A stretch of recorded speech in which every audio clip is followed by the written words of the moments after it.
खून लो लेकिन खेती मत लो. नेवरी शक्तीपीठ महामार्गाविरोधात रक्तदान आंदोलनाला अभूतपूर्व प्रतिसाद.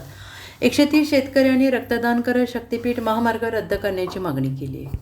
गरज नसलेला शक्तीपीठ महामार्ग रद्द करण्याच्या मागणीसाठी नेवरी गावातील शेतकऱ्यांनी अनोखे आंदोलन छेडत रक्तदान करत खून लो लेकिन खेती मत लो अशी घोषणा देत शेतकऱ्यांनी रक्तदान करून सरकारच्या धोरणाचा निषेध नोंदवला आहे. या रक्तदान शिबिरात तरुणांसह ज्येष्ठ शेतकरी आणि महिलांनी उत्स्फूर्त सहभाग घेतला. आपल्या रक्ताच्या प्रत्येक थेंबातून शक्तीपीठ महामार्गाला विरोध दर्शवत शेतकऱ्यांनी सरकारला आपल्या भावना पोचवण्याचा प्रयत्न केला. यावेळी बोलताना ॲडव्होकेट दीपक लाड यांनी म्हटलंय, आज आम्ही रक्तदान करून जीव वाचवत आहोत, मात्र गरज पडल्यास आपल्या जमिनी वाचवण्यासाठी कोणत्याही संघर्षाला सामोरं जाण्यास मागे हटणार नाही. या आंदोलनात सहभागी झालेल्या 78 वर्षीय बजरंग सकट ज्येष्ठ शेतकऱ्याने मुख्यमंत्री देवेंद्र फडणवीस यांना इशारा केला आहे की आम्ही आमच्या जमिनी लहान मुलांप्रमाणे जपलेल्या आहेत.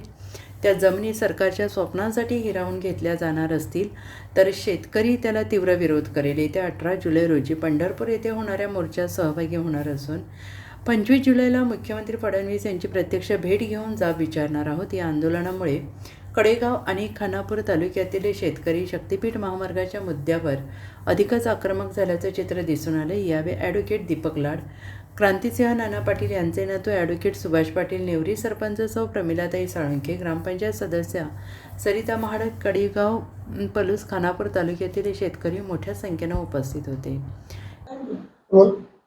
रक्तदान आंदोलन, होय, रक्तदान आंदोलन आणि तेही शक्तीपीठ महामार्ग विरोधात रक्तदान आंदोलन.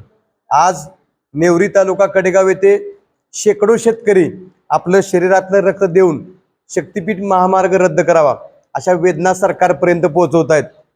उद्या शक्तीपीठ महामार्ग रद्द नाही केला तर आम्ही आमचं रक्त सांडायला देखील तयार आहोत. आज एक जीव वाचवतोय, आम्ही अनोळखी जीव वाचवतोय, आमच्याकडे माणुसकी आहे. शेतकरी हा नेहमीच बळीराजा म्हणून सन्मानित केलाय, परंतु या बळीराजाला पाताळ्यात गाडण्याचं काम इथलं सरकार करतंय. म्हणून आम्हाला खऱ्या अर्थानं वेदनेचा प्रश्न आम्हाला रक्त देऊन विचारायचा आहे. सकाळी 8 वाजल्यापासून तुम्ही शेतकरी बघितले तर रांगा लावून रक्तदान करतायत.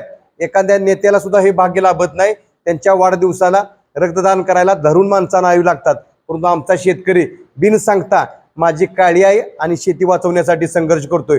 हा संघर्ष आजच्या दिवसापुरता मर्यादित नाही, तर मागच्या 4 महिन्यापासून हा संघर्ष वाळवा, कडेगाव, खानापूर आणि पलूस तालुक्यातले हे 4 तालुके सख्या भावाप्रमाणे एक दिलानं लढतायत आणि सांगतायत की शक्तीपीठाचं भूत आमच्या मानगुडीवरती लादू नका, नसेल तर तुमच्या सत्तेची मस्ती या ठिकाणी या भूमीतच उतरवली जाईल. या ठिकाणी नेवरीपासून घोगावपर्यंत पायी चालत गेलो, आत्मक्लेश केला, शक्तीपीठ शेतकऱ्यांच्या भावना जाणल्या. अनेक माता भगिनी आमच्या गळ्यात पडून रडतायत की आमच्या जमिनी वाचवल्या पाहिजेत. काही लोकांनी विष प्राशन केलं, अनेक लोकांना ह्या ठिकाणी अटॅक आले. अशा पद्धतीच्या वेदना आम्ही सरकारला सांगतोय. या ठिकाणी आज सकट काका आहेत, ते सांगतायत की देवेंद्र फडणवीस आम्हाला फाशी घ्यायला परवानगी द्या. आम्ही मंत्रालयात येऊन ह्या ठिकाणी फास घेऊ, परंतु जर तुम्हाला ह्या वेदना दिसत नसतील, तुमच्या कानात कापसाचे बोळे असतील, तर आम्हाला ह्या ठिकाणी प्रति सरकारच्या भूमीत आमच्या वारसदारांनी रक्त इंग्रजांच्या विरोधामध्ये सांडलंय. मग आम्हाला देशासाठी आम्ही कुंडलो लेकिन खेती मतलो असा नारा देतोय अभिमानानं. परंतु उद्या नाईलाज झाला, शक्तीपीठची जर ह्या ठिकाणी जुलमी तुम्ही या ठिकाणी भूमिका घेतली, इंग्रजांच्या पेक्षा जर जुलमी कायदा तुम्ही वापरला, तर इंग्रजांची सत्तेची मस्ती या ठिकाणी सुभाष बापूंचे आजोबा क्रांतिसिंह नाना पाटलांनी उतरवलेली आहे. त्यामुळे आम्ही त्यांचे वारसदार आहोत. सरकार शक्तीपीठ महामार्ग रद्द करा, अन्यथा हे आंदोलन तुम्हाला परवडणार नाही. तुमची सत्तेची नशा या नेवरी भूमीतून आम्ही उतरवू, एवढी ह्या ठिकाणी आम्ही भूमिका व्यक्त करतोय. आणि तुम्ही आलेले रक्तदाते ह्या महाराष्ट्राला दाखवा. सर्व मीडियाचं या माध्यमातून मी कौतुक करतो, कारण लोकशाहीचा 4था स्तंभ जिवंत ठेवण्यासाठी इथले पत्रकार बांधव सातत्यानं आम्हाला मदत करतायत. त्या पत्रकारांचे आभार मानतो. आणि प्रत्येक रक्तदात्यांनी आज प्रत्येक रक्ताच्या थेंबातून इथल्या सरकारचे डोळे उघडलेले आहेत.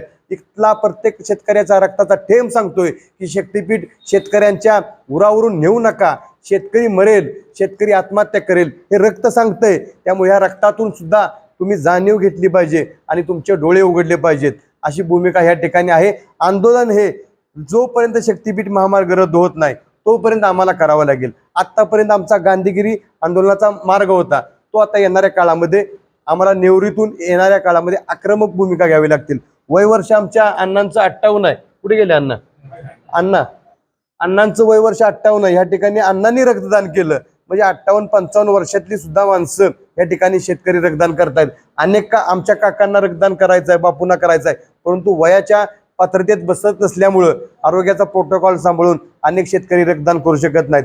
ही भावना आणि भूमिका लक्षात घ्या आणि येणाऱ्या काळामध्ये अत्यंत आक्रमकतेने आंदोलन हे करणार आहोत आणि सरकारला हे आंदोलन परवडणार नाही. त्यामुळे शक्तीपीठ महामार्ग रद्द करावा, सरकारने भानावर यावं एवढी मागणी शक्तीपीठ महामार्ग संघर्ष समितीच्या वतीनं करतोय. धन्यवाद.